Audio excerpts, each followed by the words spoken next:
Welcome to Art Basel Conversations and our first afternoon panel discussion, The Collector as Expert. Very excited to have three amazing panelists on stage today. And I would like to introduce you to our moderator, Alia Al-Senussi, who's an art patron and academic. And she'll be introducing the panelists, and then we kick it off with an exciting discussion. Enjoy. Good afternoon, and here we are. It's a little bit of a kind of family talk, so welcome to our family, everyone.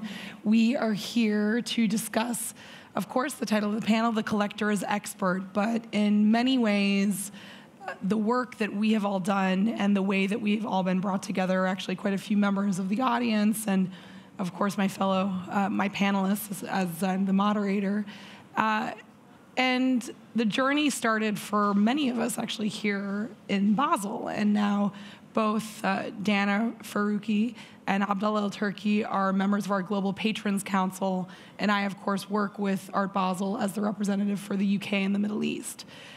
This talk is about our own personal experiences, but really also about how ultimately community has been the thing that has brought us together. So I think to kind of begin, we have really the idea of what is the Middle East, and we're all kind of redefining, who we are in terms of our past and present, so where we grew up, but then also our ethnicity and our heritage and the influences that have come to us in our lives. Dana and Abdullah, we've known each other for a long time and really thought about this talk as describing those personal journeys. So maybe let's talk, the very first thing is, what exactly is a collector? And what does that mean? Abdullah, do you want to kick us off? Well, first of all, to begin with, I just wanted to say, clarify and state that I actually hate public speaking, but both of them made me do it. And my accent is not as good as both of theirs, so you might not understand some of the things I would say. And because we're friends, we actually did not prepare for this presentation in advance as we should. So if we don't make sense, please don't judge. How do you define a collector? What I think to define a collector is basically, I have all my notes here. Collectors are basically curious people who have the desire to broaden their knowledge and wealth of information. They're nomadic people who constantly follow their interests or follow their desires or the things that they actually enjoy. They don't necessarily need to have like an art history degree or to be working in a professional art market establishment or part of like an art market industry, but they are involved in the whole cultural structure, and I think they're constantly intrigued and they're constantly learning something new, and they follow what they want to achieve. So, well, it was funny. I mean, I think that your definition of a collector is something that really captures the essence of what it is. And I'll never forget, somebody described me as a collector, and I'm like, I'm not a collector. And you're like, yes, you are. You're a collector of experiences. And I think that's something that we have, kind of talked about in the context of, our path and our journeys here. I mean, for Dana, how do you? So I actually did come kind of from a fairly conservative, maybe, trajectory, if you will. So I studied art history in university, and Alia and I were together at school.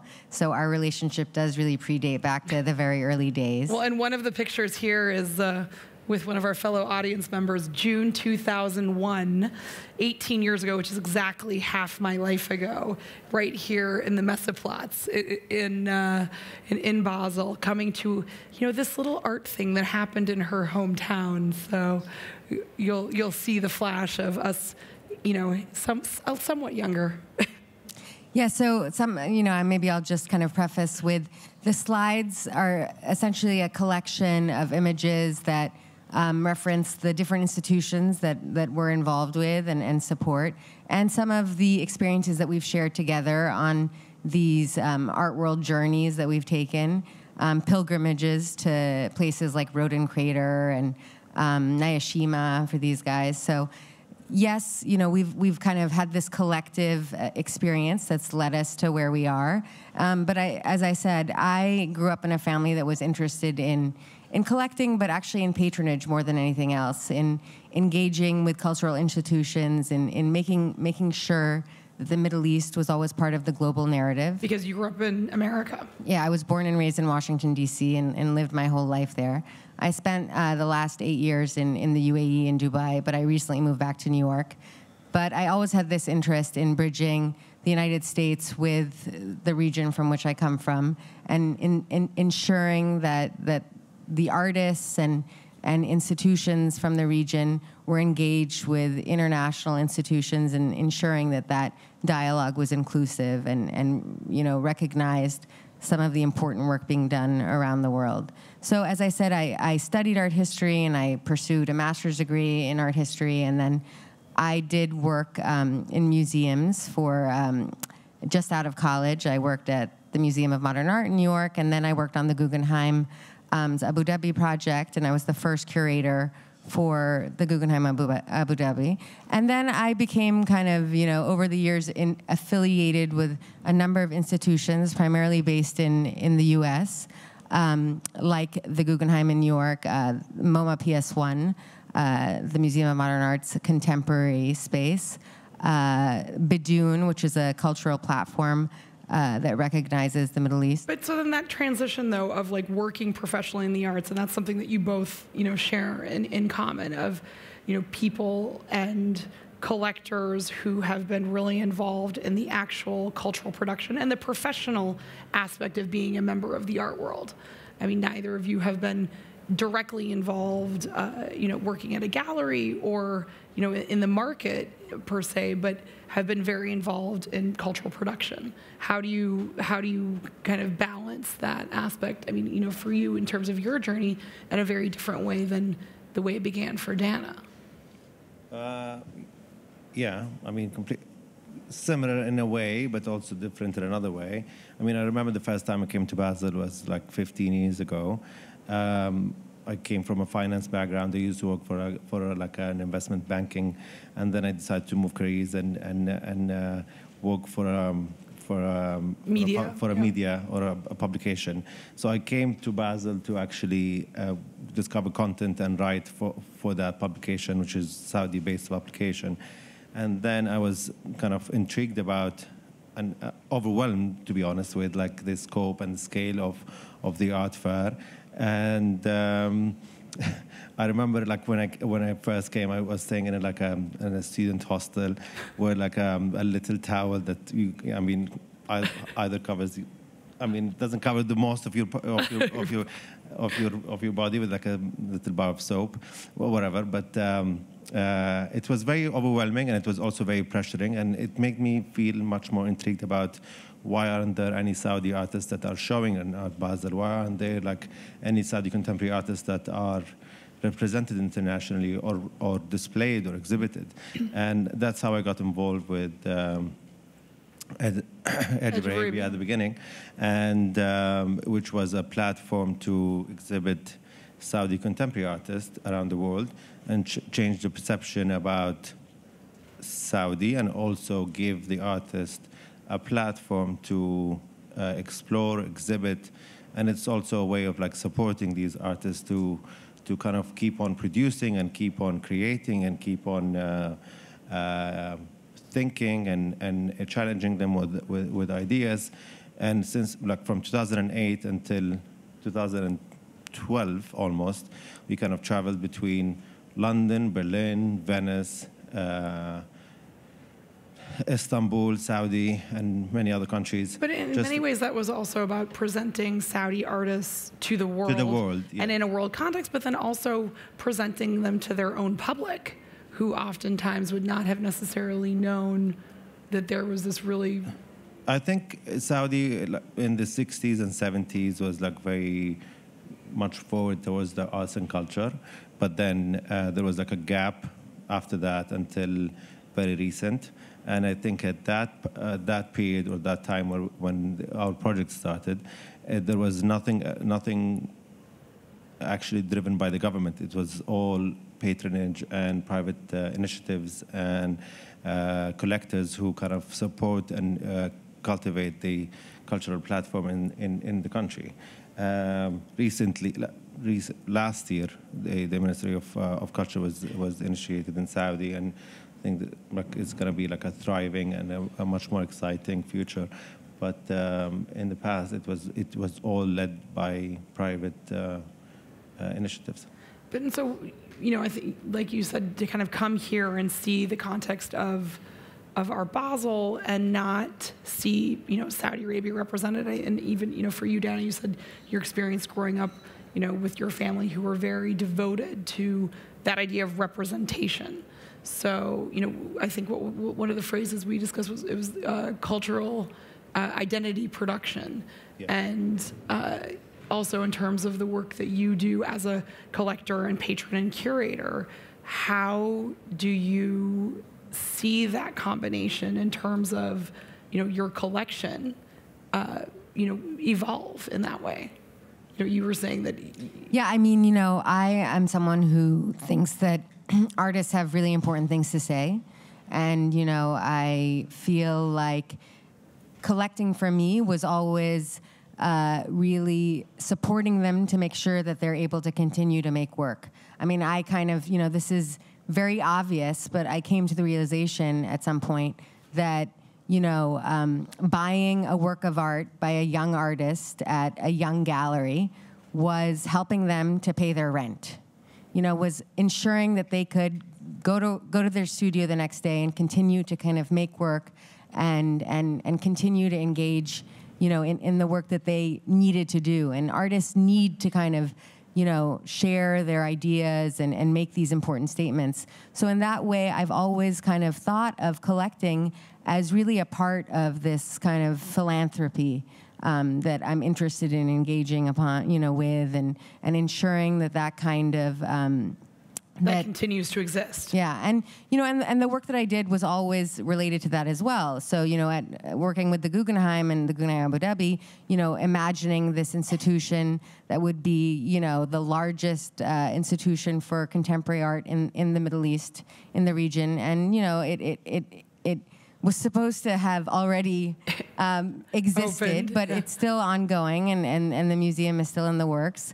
But imagining that that there would be a home for contemporary art in the region, and then the work that I did with the Abraj Prize too is giving artists opportunities to make work and to present their work, and a platform for showcasing and also production support. I mean, production support I think is inherent and essential, and was definitely lacking for artists from the Middle East. And I always wanted to ensure that there would be that opportunity for artists.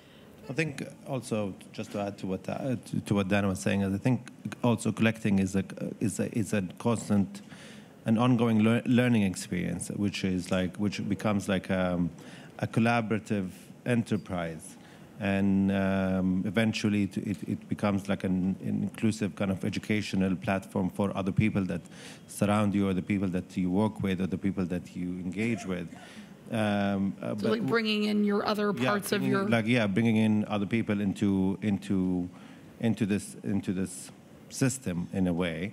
But also what's very important, I think, is like when collectors they should be people who critique themselves and learn from their mistakes and learn from their experiences and learn from wherever all the hiccups that they've gone through. I mean, I remember when the first artwork you bought is completely something that maybe is irrelevant or something that you don't necessarily. And that's okay. That's totally okay, yeah. And it should always be there as a reminder that you have actually kind of expanded or developed or continually kind of. Well, and you both collect in a very different way. I mean, you were saying that you now collect with very particular things in mind. maybe can you tell us a little bit about the ethos of like how do you decide what fits into the works? Because your work as a collector is very different than your work as a patron. I mean, you kind of separate that in a way. No, Abdullah, I mean, I'll give you guys some insights into Abdullah. He's a very particular person. He has very specific taste, and he knows exactly what he wants and kind of how he likes things done. And so in that way, he's extremely focused about kind of building a collection and adding, you know, a specific artist and a specific work to that. I kind of, you know, I'm a more scatterbrain kind of a person. I'm particular not as as well. No, as a collector, but not as a person. Yeah, I mean, you know, I feel like I don't kind of imagine this like, this important kind of mission to collecting. I like to think of it as a collection of my memories and experiences, as you know, an iteration and kind of the visualization of what I've seen and what I've done. And, you know, I have like... But I think it's also because you were saying you grew up in a very particular way, and then especially being in New York, I mean, surrounded by people who are like these seminal figures. Exactly. I mean, we want to ensure that you realize that we don't take ourselves very seriously. And, you know, I have the privilege of sitting on a board with Agnes Gund, who obviously I could never, you know, imagine living up to someone like that. But I definitely identify her and her spirit as, you know, she's a true mentor. But at the same time, you know, I recognize that we're doing something that, you know, is less. But I disagree, because I think that that's the problem with what I mean, you know, so example, you know, we all kind of made a visit to Marfa, Texas, and it was almost on a whim with a group of friends thinking, oh, we want to go to this place. This was how many, eight years ago, must have been. And, you know, but as an aside to that, I think that the work that we do in many situations, we're like the first collectors from the Middle East that a lot of people meet. They're like, oh, so tell us what's happening in your country. And I know you hate that question. Tell us what's happening in Saudi Arabia right now is also somewhat more problematic than being asked that 8 years ago. But, you know, those are questions people really want to ask and to know. Tell us about artists, you know, from Edge of Arabia. Tell us what's happening really, and, you know, with the Guggenheim in Abu Dhabi. And so how do you monitor that, or let's say moderate that, with the work that you try to do just in terms like in everyday life, you know, you're as a patron in New York? Do you want? That's a really hard question. No, but not sure. no, I mean, I don't think, you know, yes, I think in some ways we've been kind of empowered, you know, to be representative and to be ambassadors from the region on an international stage. So I think we take that empowerment fairly seriously, and, you know, I definitely think that you know, some of the most exciting artists in the world are artists from the Middle East, and, you know, and I think that is becoming more and more apparent to the rest of the world. You know, you walk around these halls and there's some great work by, you know, important galleries. Farah al-Qasimi was featured in the New York Times. She's showing at the Third Line now. Marfa Gallery, a young gallery from Beirut, you know, only 4 years old. So I think people are recognizing. There have been obviously major presentations of artists' work around the world. Walid Raed had a mid-career retrospective at the Museum of Modern Art in New York, you know, the eminent stage for any artist working anywhere. And, you know, I seek to kind of support those kinds of happenings and to ensure that, you know, people know that there's a rich and fruitful cultural community in the region, and one that deserves to be recognized and engaged with. Mm-hmm. And so, I mean, I know in terms of your collecting work, is in some ways almost separate, but at the same time dovetails into your work now with, you know, previously with Edge of Arabia, and then now with what's happening, the Ministry of Culture in Saudi.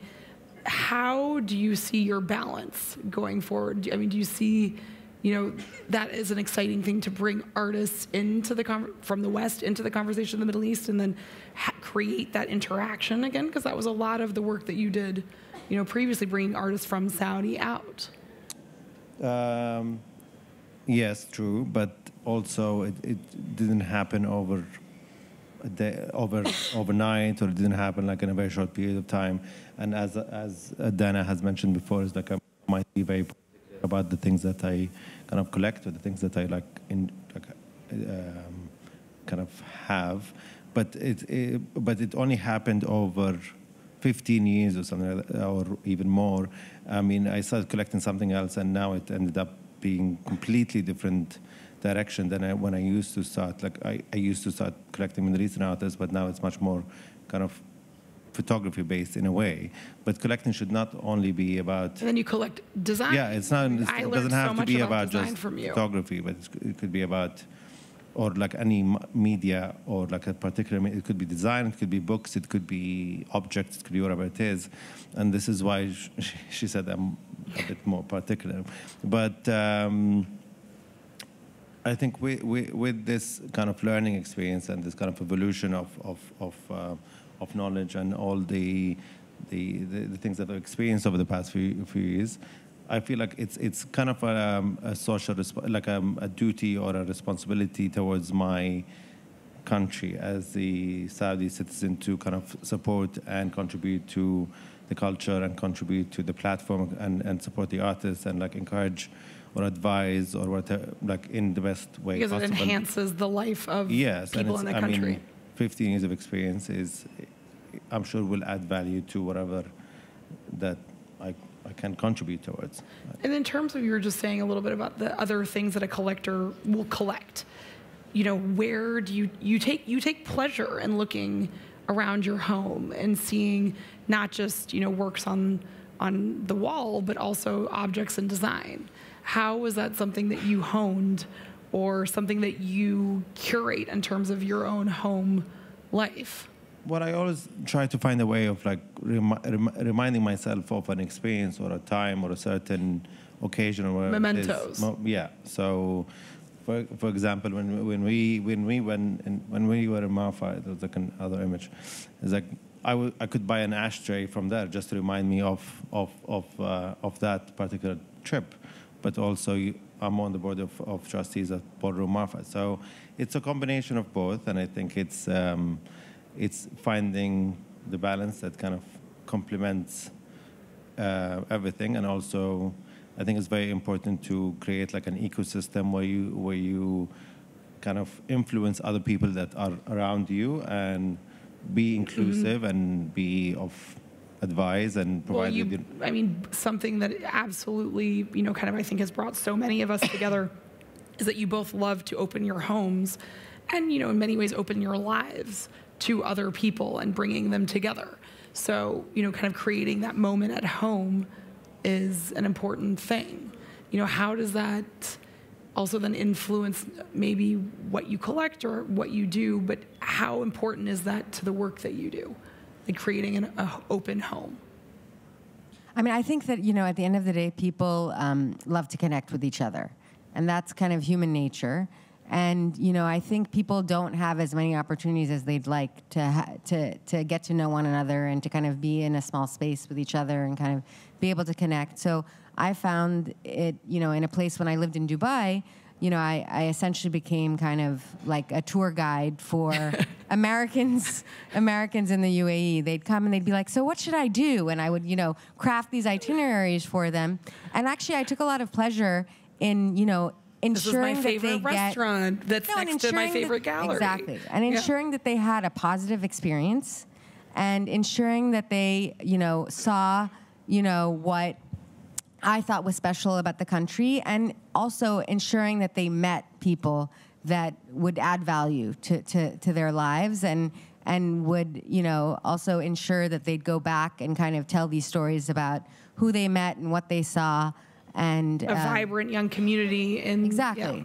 Yeah. And, I recently moved back to New York, and I have to say I miss the smaller communities that, exist in kind of in the Middle East where, we all anyone who was working at a gallery or a museum in the UAE or an artist, you felt like you were part of this shared vision, and you were all working together towards kind of a similar cause.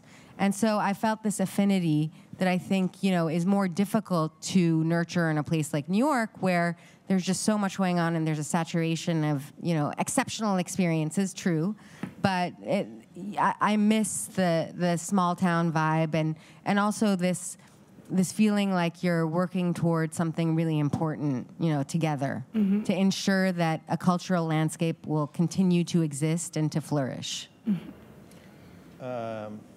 Yeah, going back to your question about opening houses and all thing, I think collectors should also work as experts in relation to creating new infrastructure. So by opening your house, you kind of encourage people to look at things differently, or be ask for advice, or have the courage to ask you for something, or get inspired, or intrigued, or so. I mean, you're a tastemaker in many ways. In a way, yes, not necessarily that fits everyone. I think everyone should have his own taste, but you should find a direction, and you should find a way that you should focus on when you want to be focused on building a collection, as opposed to building more of a lifestyle, or building your own home, or creating experiences, or building experiences, as you mentioned in the beginning. So, is it something that you actively think about? I mean, I think especially in some ways, Dana and I, things integrate themselves more in our lives, the personal, professional aspect of our art life. For you, Abdullah, do you see the work that you do, on your notes, I can see a micro level or a macro level? I mean, do you actively think how that is different? So different tastes or different artists that you would choose in different contexts of a larger platform, or rather than a personal collection? I mean, or is it something that just comes naturally to you to realize? So with the work you do with the Saudi Art Council, I mean, those are very different artists than artists that you would necessarily go visit or see, when you travel internationally. I think when it comes to my personal collection, or the way that I kind of build my collections, it is something that is very personal to me, that not necessarily mean anything to others, but on a macro, or on a bigger picture, I think it's my role, or my involvement with the Saudi Art Council or with any other organization is to provide the knowledge and experience and the know-how, or the critique, or the information to make this possible, or to contribute to this economy, or create this infrastructure, or create this platform, or whatever it is. Especially when it comes to Saudi and the Saudi Art Council, I think it becomes more of a patriotic duty, or something much more kind of symbolic, and something much more that is closer to me as a Saudi person, as opposed to just being a collector, or someone who is involved in the art world. So it is much more of a duty, as opposed to. But and I think it we were speaking earlier about the ways in which it brings us closer together with each other, and Dana made the remark that we are really lucky to have found real friends, through the arts, but that we're also friends all year long, and what does that does it bother you when you have friends who don't engage with art and culture? I mean, I think most of my friends do. So I don't know. Maybe that's how we pick our friends. But I think, at the end of the day, we're friends because we have this shared idea that we want to see as much as possible in order to kind of influence as much as possible. And we value all of these experiences that we've had. And we feel like these experiences have made us who we are today. I mean, I have 3 children, and I insist that they kind of engage with culture very regularly. I mean, we have to do one cultural thing each and every weekend, and often they fight me.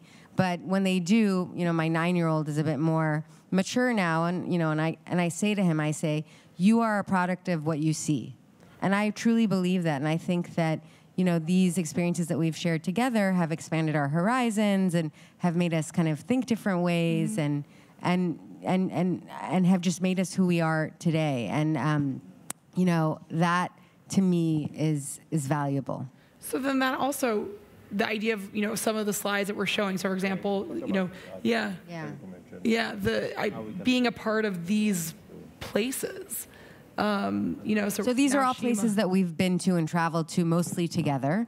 And they also show images of institutions that we support and projects that have left a major impact on us. So you would see, for example, the Creative Time. By the way, this Kara was also Walker. a picture that was not allowed to be taken. And the little lady on the left in the white was, screaming at us incessantly. I know. And, and Abdullah has been kind of our group's official photographer. So I'm trying to support his career pivot into a Professional photography because I think that he has, an incredible gift at capturing moments and places. And so many of these photos are his personal photos of all of them. He's saying of places that we've been to together. But again, like Kara Walker's Creative Time project, that Sphinx that we all kind of visited and were at together. I mean, that changed me and changed my life forever. And I think many of these artworks have the ability to change the way you think. And that the Rodin Crater, I think. Yeah, and like going to the Rodin Crater is one of the kind of like a life-changing experience. And we were very, sometimes you always should not take anything for granted, but we were lucky enough to be granted to go to the road to get in due to the relationship with our friends. But going into the Rodin Crater, and especially arriving unannounced to one of the most difficult places to get to, we had to go through a meth lab. We were about to be shot because we were trespassing private property. But we ended up going there, and it's putting ourselves into risk just to reach to that destination. Was definitely worth it, because once we got there, it was definitely something that. And then also, as you were saying, the act of bringing people. I mean, we were a group of 13 people. Only 2 of us who were American. Most of whom, let's say, half were Middle Eastern, and only 3 of us really, or 4 of us at the time, were really art people. And everyone else was coming along for the journey. And I think it changed every single person on that trip to experience that. Either to start collecting or to look at things differently. To realize, organizations to support artists. And to realize that supporting artists, even if they're not really collectors or they're not really part of the art world, that it was a part of supporting their community.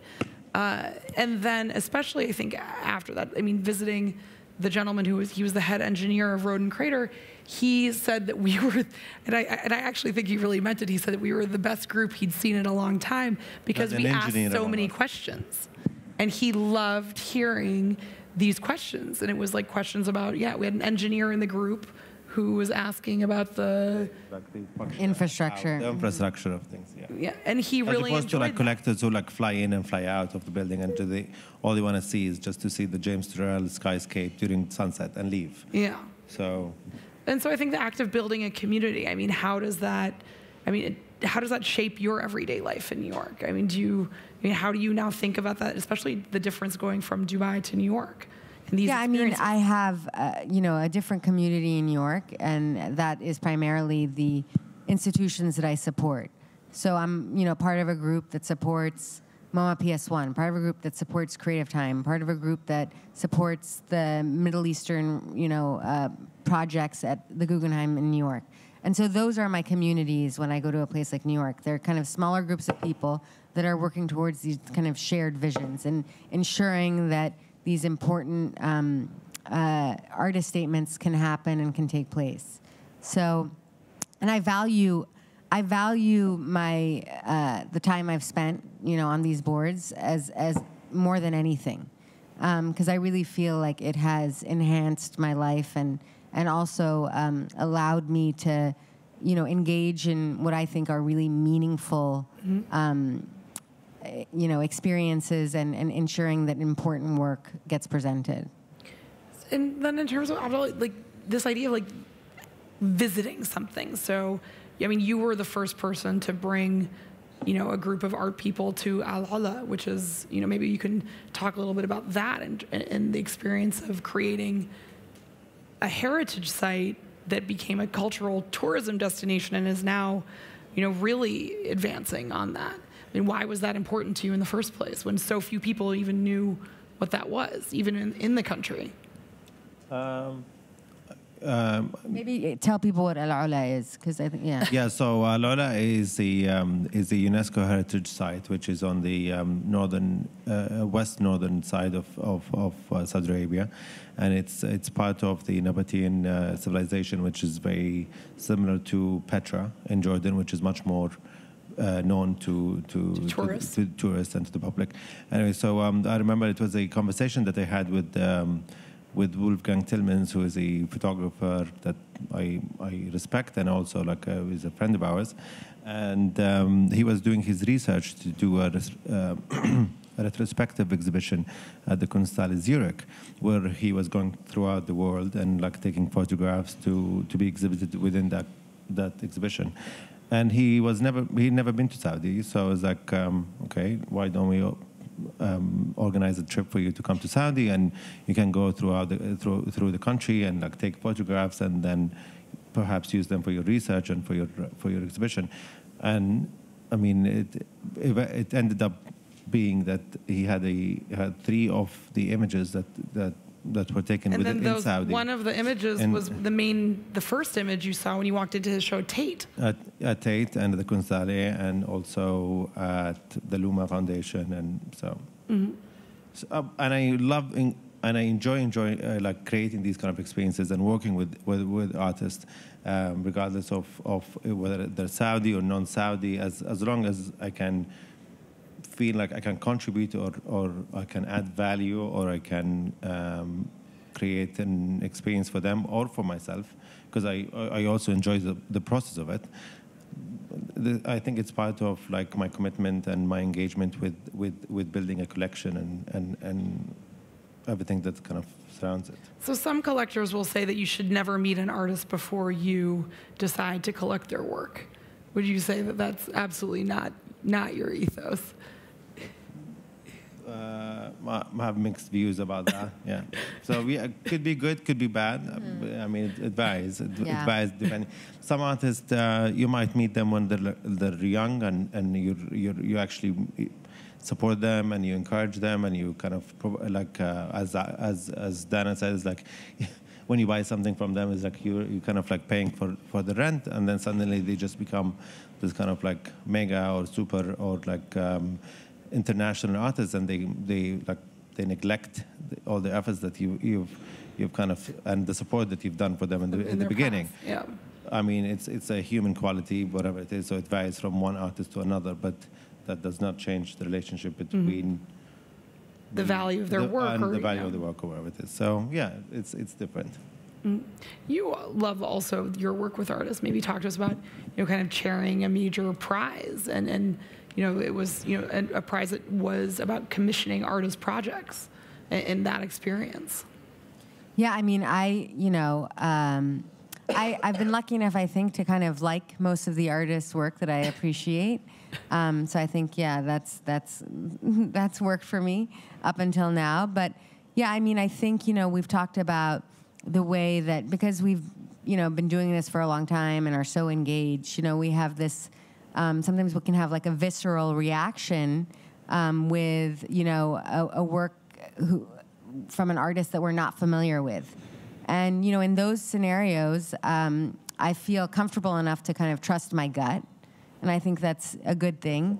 Yeah, and I don't feel like I need to kind of seek outside validation in order to kind of support an artist. Because you're not really involved in the market aspect at all. Yeah, I mean, I have maybe in some ways a bad thing, but in some ways a good thing. I have, a tendency to ignore the market totally, and to just kind of be engaged with artists that speak to me personally. But you also critique yourself after a while, and you're like, okay, maybe. Yeah, definitely tastes evolve, and I think that I think I've become a little bit more maybe discursive as kind of time has passed, and yeah, I used to be. I mean, I'm still impressionable in the sense that if I kind of see a major or a small show of an artist at like MoMA PS1, I want to look twice, and and those kinds of things make me think and make me stop. But isn't that important then to like look at the experts that are around? I think that's something that we struggle with a little bit in the Middle East, where we're like, well, why does it matter? Why does it matter if a curator from the Tate or MoMA PS1 or MoMA, looks at an artist and chooses them? I mean, you must get asked that a lot, in terms of like, well, why is this artist important, or why is this something we should see? How do you answer that in terms of the way that the art world ecosystem and the market is a validating factor? When it comes to Saudi, maybe I can say is like it's a very small market. It's a very kind of like premature market. I think there is a lot of effort. There is a lot of initiatives. There is a lot of artists that are trying to kind of create this, and everyone is curious to get validation from the Western world, or like from curators or from museums, and so it's a different case. But I think that, as I mentioned before, like in the 60s and 70s, that was not the case in Saudi. But sadly, things have changed, and kind of which put the artists back into this kind of hole. But I think the most important thing is that this infrastructures and these platforms should be led by private initiatives and collectors, and driven by them at the beginning. And then it could be to create that system, or to create that ecosystem.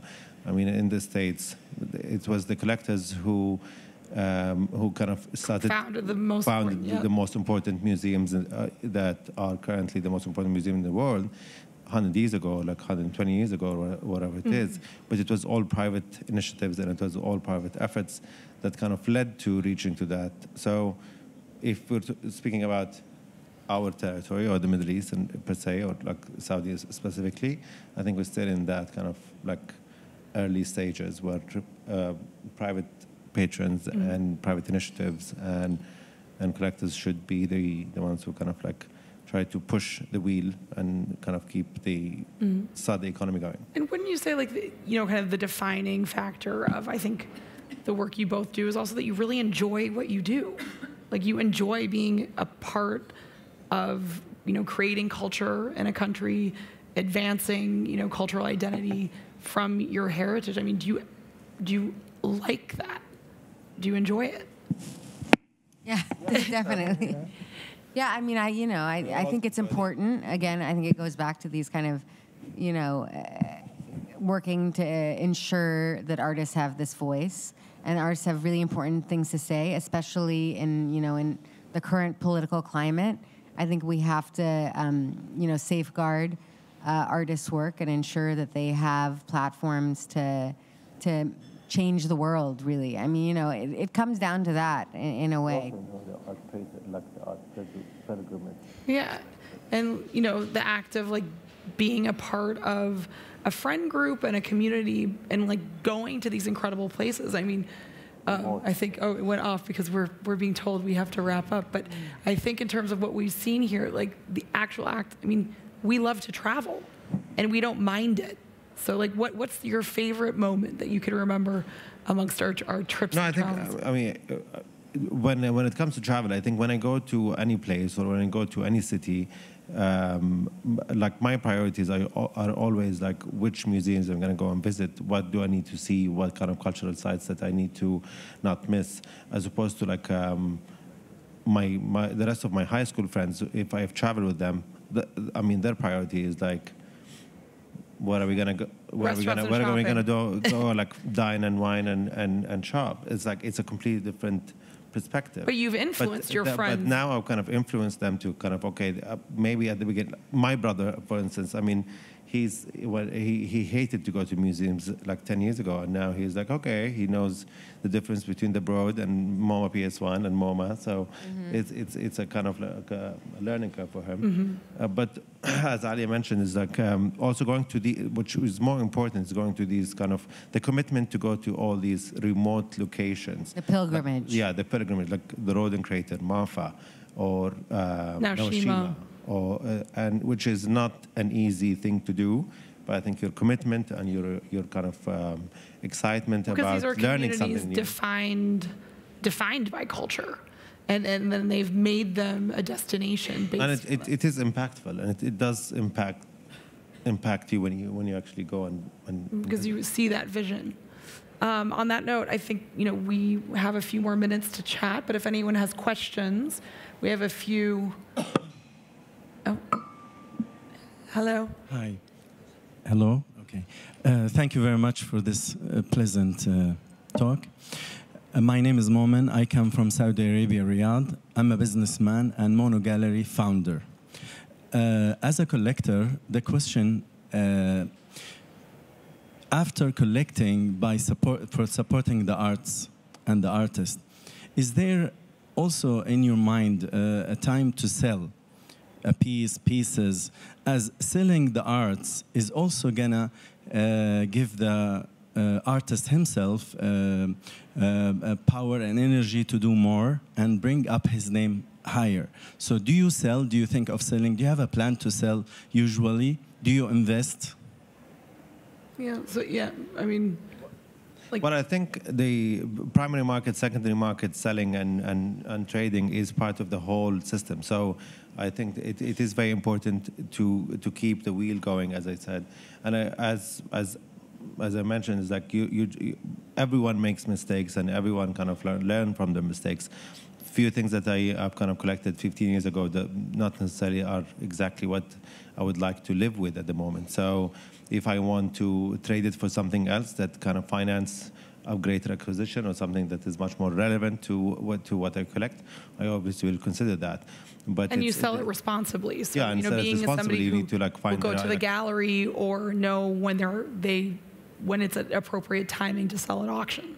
Yeah. So you go to the gallery first. If they refuse it, you go to the auction house or like a private dealer or whatever it is. But yeah, I think it's a normal cycle, and but it also is something that helps set the tone, I think, for the rest of the community. And a story that I remember being offered a great deal amount more for a work that you had in your collection, and we were sitting with your brother, and you told your brother, and for him it was like, oh, well then this is really actually useful. This is like a great thing that you're doing, in terms of just. It definitely helps kind of attract. Yes. Yeah, and also when you have a relationship with galleries or with auction houses or with private dealers, you kind of privileged to get much more access to things, which because you are committed to collecting in depth and you're committed to building a collection or being focused on a certain thing,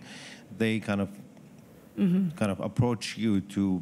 And in the Middle East, it's a very particular market in the sense that the auction houses were very much at the beginning stages of education in terms of culture and art and the art market. The gallery system was, it lagged behind in terms of that. So it was also a very different idea of setting the market, I think. So we have another question.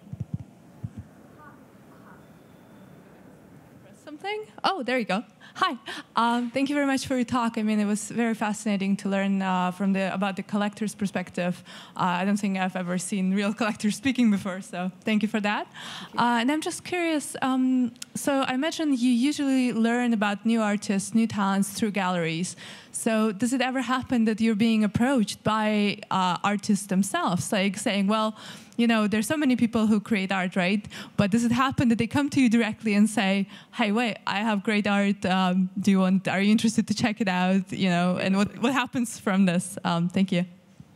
Yeah, I get asked that a lot, but I think Dana can answer this. Yeah, I mean, I think that happens a lot, especially when I was working with the prize. You know, people would like reach out to me on Facebook and like send me, send me images. Which I think is great. I think, you know what, artists have to kind of do what Hustle. it takes. Yeah, in order to you know, get noticed and kind of, you know, engage. I think there are kind of, you know, there are certain kind of things that you can do that make it easier. And, you know, if you're affiliated with a great MFA program or, you know, and people get discovered all the time that way when there's a school open studio. You know, I mean, I know the MoMA PS1 curators, you know, insist on seeing work that way. And so I think it's probably not the most effective strategy, you know, kind of a DM on Instagram. But I think, you know, empower yourself and do what it takes. Name also, recognition. like, I mean, it doesn't need, like, some artists should be, like, they're gifted people. So regardless of they were educated that way, or they did not go to school, to St. Martin's or the Royal Academy or whatever it is, or they got especially in Saudi. Yeah, especially in Saudi, most of the artists are self-taught, and I mean, this is the way they kind of present themselves, and this is the way they kind of like they know how to reach out to people to show their works. They're not part of a system. Like if you go to the RA at the end of the year, you have the summer exhibition where like your art is being offered and sold and shown. But if you're an artist that's not part of this kind of educational system, but then it's again being part of a community, and as Dan was saying, like, you know, being in a smaller place. So we're living in Dubai, you know, in Saudi, you know, the art community is very tightly knit. I mean, of course, there's always tensions and, you know, a variety of problems, but it's about creating that network, I think, amongst each other. Do we have another question? I think I saw. Oh. Okay, then I can take a chance for another question. Mr. Abdullah, especially for Saudi Arabia, what do you think is still missing, or we need to work, as you said, it's still in a bit behind the maturity. What's missing for the art industry in Saudi to prosper? Education. I think education is very important. I think what we need to develop in Saudi is providing education for artists, but even integrating integrating into like the educational system, opening art schools that are dedicated to curating or art or fine art or photography or textile, whatever it is, like arts and crafts, building a creative economy, also creating artist I think it's residencies. also that not everyone thinks they should be an artist. I mean, there needs to be more, like you said, curators, gallerists, you know. Not necessarily like just to become an artist. And also, I think when you live in a country where 70% of the population are under the age of 30, the creative industry is definitely something that is going to be thriving and like something that needs to be supported.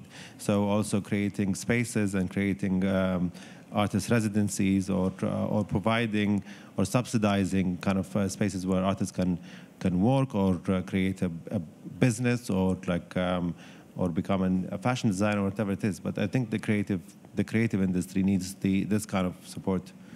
But I think that also draws back to the idea of like art as entertainment. And I mean, Saudi, you know, created the General Entertainment Authority in the years preceding the Ministry of Culture. But something, you know, we touched upon in terms of our pilgrimages and trips. I mean, where it's not like, you know, this really exhausting trek. I mean, it is exhausting and it is a trek, but it's not draining. It's something fun.